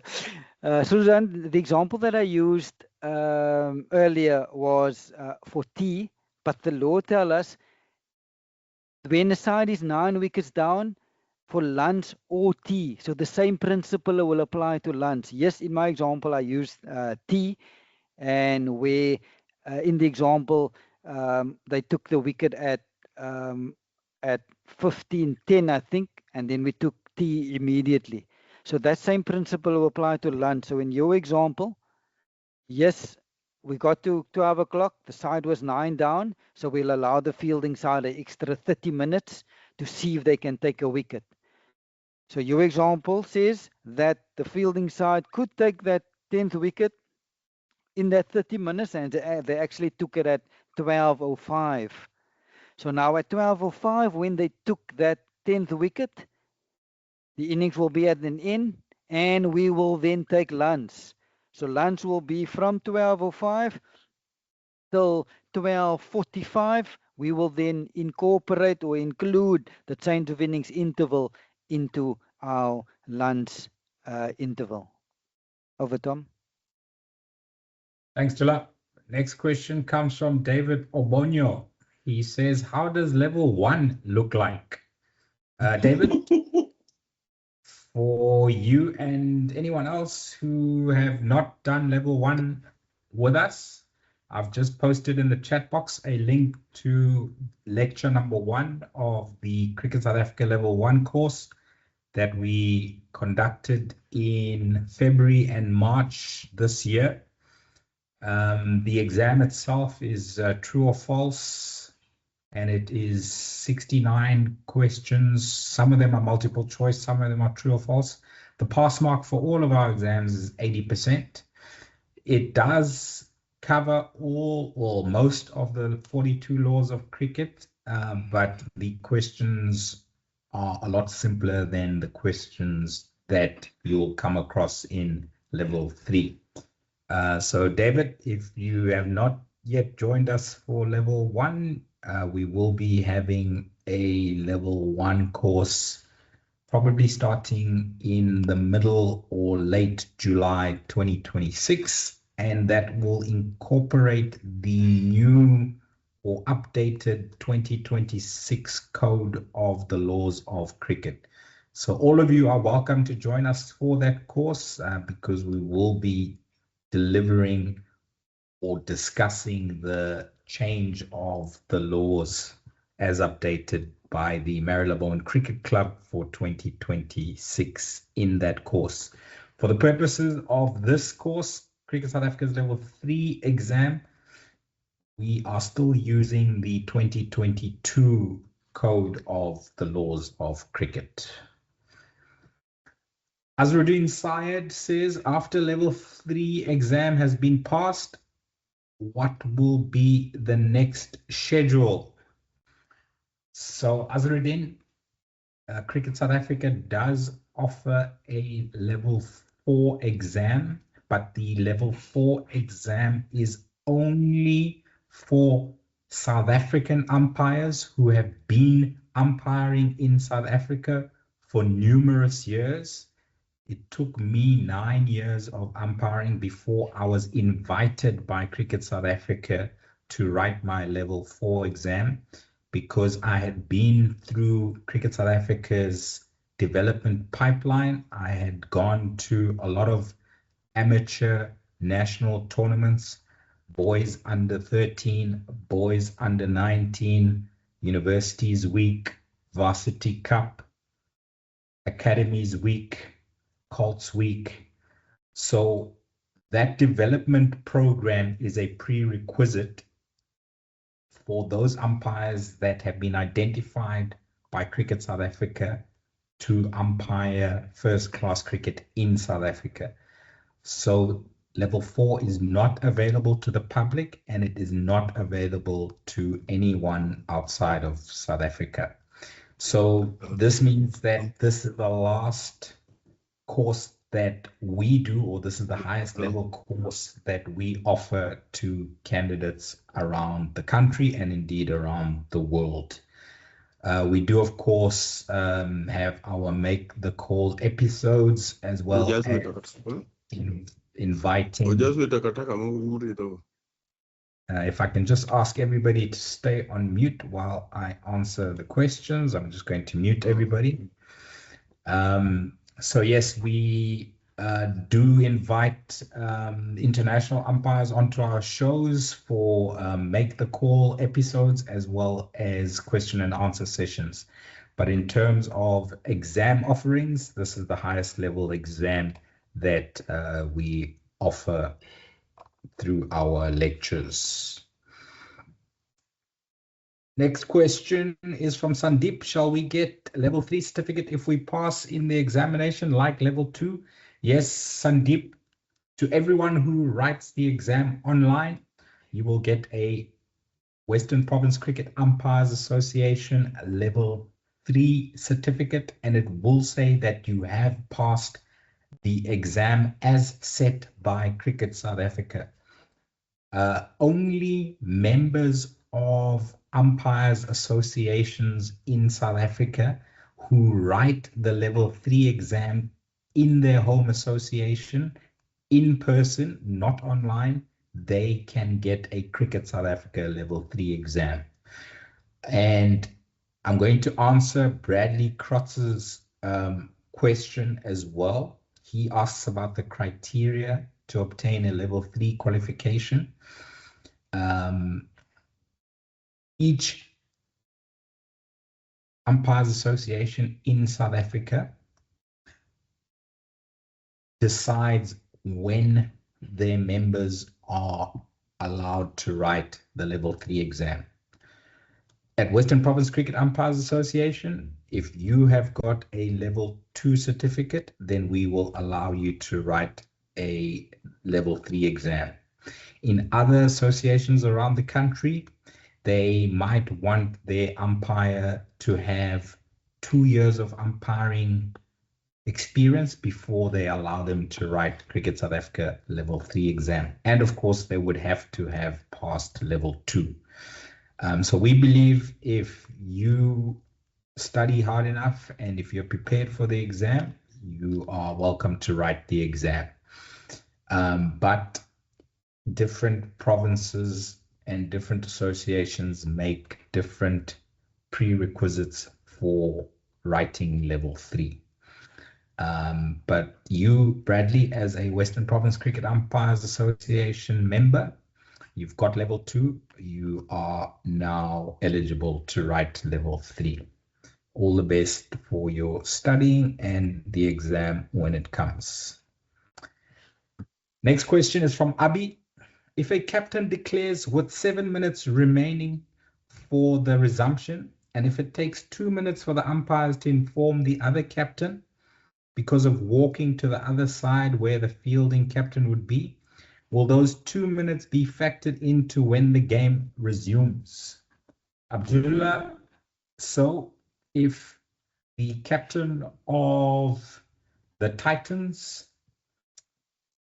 who is now Rivaldo Munsami, comes into our change room at 12:33 and says that he is declaring, we take 2 minutes to go to the change room of Western Province at Newlands to tell Cal Varane that the Titans have declared.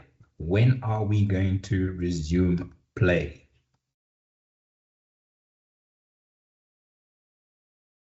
There are less than 10 minutes. Example, let's say lunch supposed to end at first ball needed to be. Abdullah, you seem to be cutting on and off, and you sound quite far away when you are speaking. Better now, Tom? 100% back to normal. Thank you. Okay. So Abi, so in Tom's example, let's say ball after lunch needs to be bowled at 12:40. So at 12:33, the batting captain came to you saying, I am declaring. So because there are less than 10 minutes to go of the interval, we need to be fair to the opposing side. We cannot now go and expect them in the 7 minutes to rush the openers to put on their pads and for them to be ready to face the first ball at 12:40. So now the law tells us if there are less than 10 minutes to go, we need to be fair to the other side. We need to give them 10 minutes. So what will now happen is that message came to us at 12:33.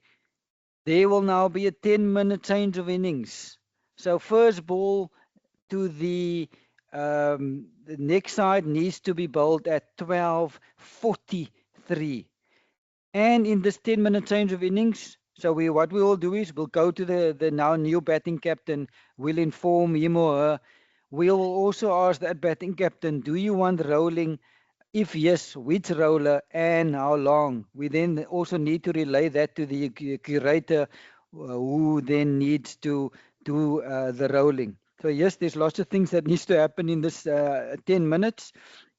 And funny enough, practically many times it's definitely more than 10 minutes because there's so much things that needs to happen in the 10 minutes. So yes, the law says it needs to be the change of innings is 10 minutes. Practically is slightly more because of lots of things that happen, like the rolling.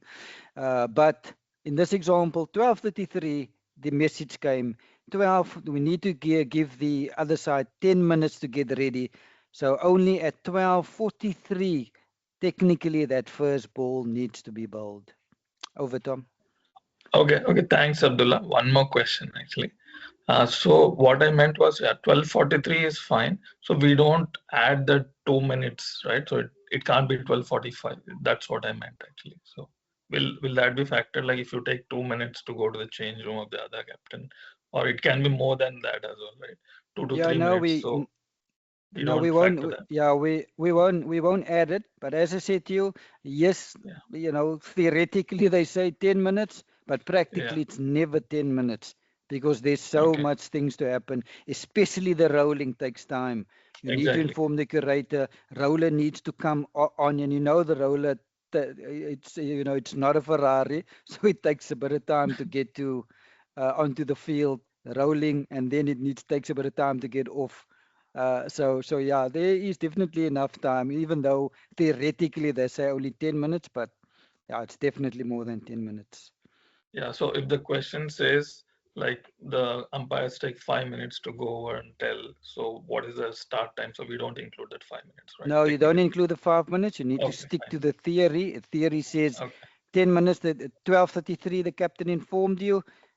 12:43, the next innings technically should start, but as I said to you, yeah, in theory, if you need to answer it, that's what you put. But practically, it doesn't happen. Over, Tom. Fine. Thanks a lot. Thanks. Abdullah. Yeah, thanks, Abi. Thanks, Abi. Thanks, Abdullah. Next question is from Syed. Is the Cricket South Africa Level 3 qualification useful in India? I am already a Maharashtra state panel umpire.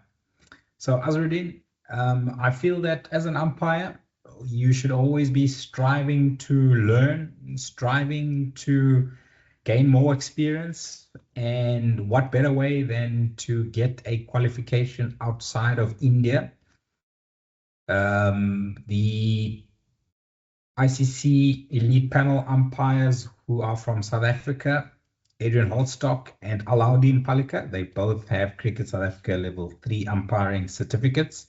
So wouldn't it be great on your CV to say that these two ICC elite panel umpires have this qualification, and so do I. And for you to get onto the BCCI National First Class panel, I'm sure there needs to be an exam that you have to write. I'm sure there are thousands of umpires around India who are waiting for that exam. And of course, that exam won't be made available to everyone. So they will pick depending on the best candidates available. And how do you become one of those best candidates available? You get more qualifications from everywhere around the world. And Cricket South Africa being a test playing nation, we are recognized as one of the best umpire training countries in the cricketing world. So that is my answer to your question. I hope it makes you motivated to join the course, write the exam, and get the certificate.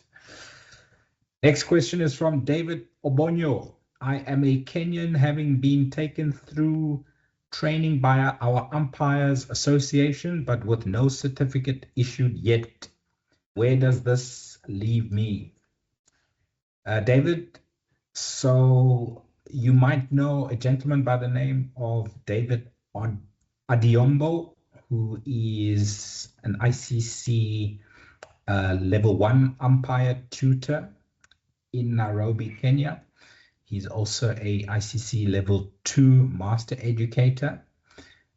So if anyone can make sure that you get whatever certificate you wrote an exam for and passed, it would be him. If you don't have his contact details, you can contact me offline on my WhatsApp number. It's on the email that I've sent, and I will give you his contact details. Otherwise, you can start with us by doing level 1 in July, level 2 in September, and level 3 in November. We will not, unfortunately, allow you to write the Cricket South Africa level 3 exam if you do not show us a level 2 certificate from any cricket playing country around the world. Abi says, thanks a lot, Abdullah and Tom, for your insights and presentation. I truly appreciate it. Abi, you are most welcome. And I see no more questions or comments in the chat box. I see no hands up in the meeting room. I'd like to take this opportunity to thank you all for your attendance and your interaction. This lecture has been recorded, and the recording will be posted in our YouTube channel by 11 a.m. South African time tomorrow morning. We will reconvene on Thursday, the 4th of June at 6 p.m. Same time, same place, same Microsoft Teams meeting link. Until then, have a great week further. Thank you and good night.